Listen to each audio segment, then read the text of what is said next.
On the 1st of September 2024, less than a month after participating in the 2024 Olympics, Rebecca Cheptegei was attacked and set on fire in her residence in Trans Nzoia County, Kenya. Cheptegei sustained burns, and on the 5th of September, the Ugandan cross-country, long-distance and marathon runner, national record holder and former world champion in mountain running, succumbed to her burns at the Moi Teaching and Referral Hospital in Eldoret at the age of 33.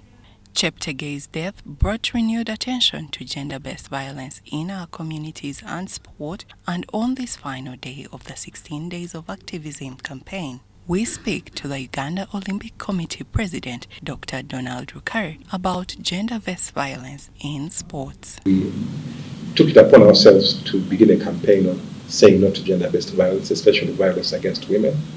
So we have had a number of engagements with athletes, with schools, and really under this campaign we're trying to elicit the support of everybody, but especially men and boys, to be allies in this fight against gender-based violence, because we noticed from the research that a lot of young girls and women, and especially athletes, face gender-based violence, especially at the hands of their partners or within the family setting.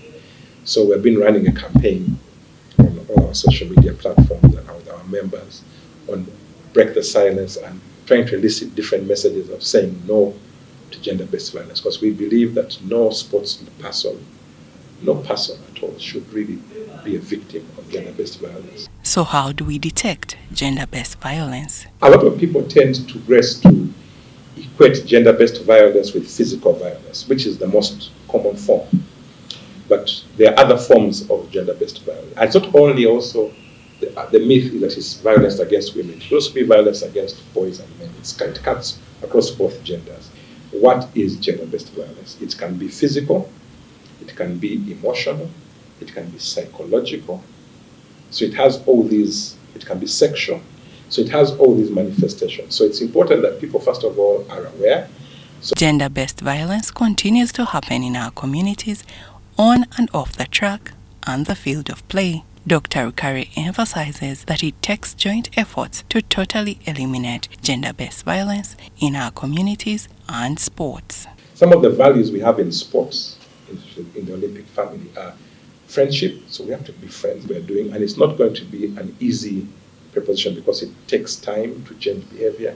But we need to have the frameworks in place. So, like coming back to sports, to ensure that the early age in your club, in your school, there's a gender-based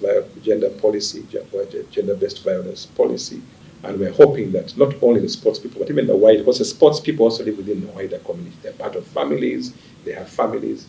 So we're really saying that let's all join forces to say no to gender-based violence. Grace Joyce Kemigisa, UBC News.